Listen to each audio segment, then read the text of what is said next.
For today's video nga ay samahan ninyo ang EBAB na ito sa kanyang panibagong araw. Magandang araw nga pala sa inyo mga kamare. So ngayon po ay samahan nyo ako sa aking muling pagtatrabaho ngayong araw na ito. Makikita nyo po dyan na ako muna ay nakaupo at nag-aayos. At makikita nyo pinakita ko pa dyan ng aking ID. O diba papansin.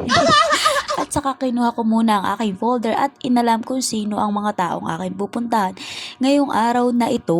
O diba ga? At pagkatapos po na ay nanood muna tayo ng Showtime. O sino po di ang mahihilig sa Showtime tuwing tanghali?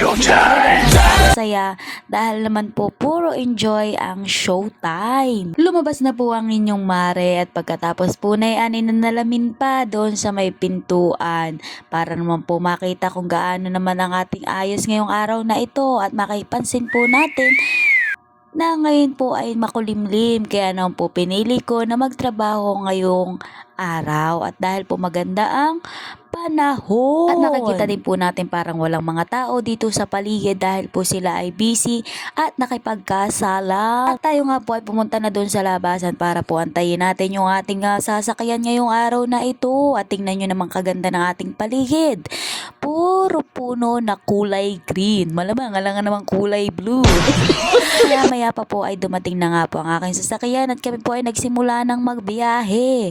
At makikita po natin na talaga naman dito po sa ating probinsya ay maganda na ang daanan, sementado na kaya naman po hindi na nakakatakot. At makalipas nga pala ang ilang minuto ay nandito na po tayo. Makikita nyo yung nagsisimula na po ako dyan mag-interview. Kanya po kayo ni-interview ay lahat po ng mga kasali lamang sa ICDEC. At ito na nga po pagkatapos ng mahabang oras sa pag-interview ay nagutom po ang inyong mare. Buti na lamang po sa paglalakbay muli. Meron kaming nakitang nakatigil na nagtitinda. Kaya naman po naisipan namin na bumili muna ng makakain. At ito nga po pala ang aming binili. Ano pong tawag dyan? Ang alam ko lang, bilog-bilog. At bumili po kami niyan at pagkatapos ay kinain namin syempre. Alangan namang tinapon.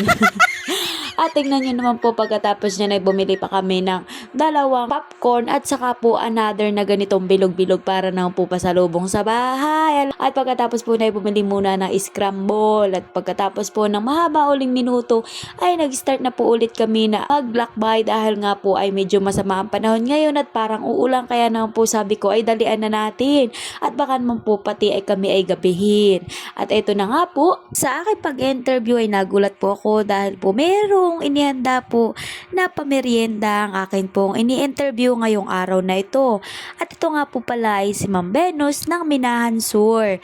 Nakita ko nga po na meron po siyang daladala papunta po doon sa table kung saan ini-interview ko po siya na parang cupcake na malaki. At sabi niya po ay kumain po muna kami. At sabi ko naman po ay mamaya na dahil kami po ay gagabihin na.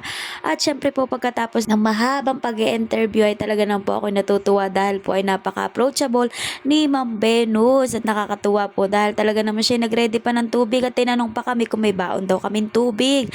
At talaga na may mga tao talaga na ma-encounter ka na mabubuting puso. Nagkatapos po niyan ay nagpaalam na po kami at kami po ay nagsimula ng magbiyahe pa uwi ng tahanan. Pero bago po yun ay sinabi po na aking kapatid na kailangan daw po namin bumili ng ulam. Buti na lamang po at minadaanan po kami na talipa pa dito sa Minahan. Kaya naman po bumaba po muna kami. Ay siya po pala.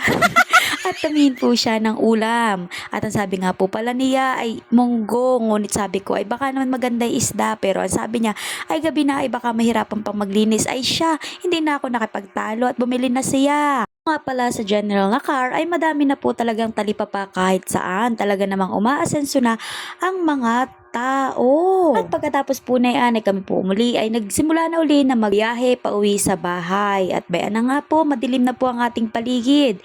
Kitang-kita naman po natin na ang mga nakasasakyan. At sa aking pagbabiyahe ay pinlex ko pa nga dyan ang binigay sa amin ng Venus. At talaga ako natutuwa lamang kaya naman aking pinakita.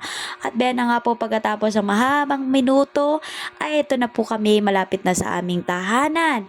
At bago po ako makarating sa aming bahay, may nakita pa nga po ako dyan ng mga bata na mga naglalaro. Yung trending na mga, ang tag doon, yung laro na tataas baba. Kung sino manalo ay siyang kakain nung pagkain na talaga namang nagpapakapagod sila. Pero talaga naman nakakatuwa dahil nag-i-enjoy sila at sila tuwang-tuwa pa sa kanilang ginagawa. Pagkatapos niya na din nandito na ako sa bahay at syempre sila na ang kumain nung pagkain. Sino pa baga? At yun lamang hanggang sa muli. Salamat! Please subscribe and support!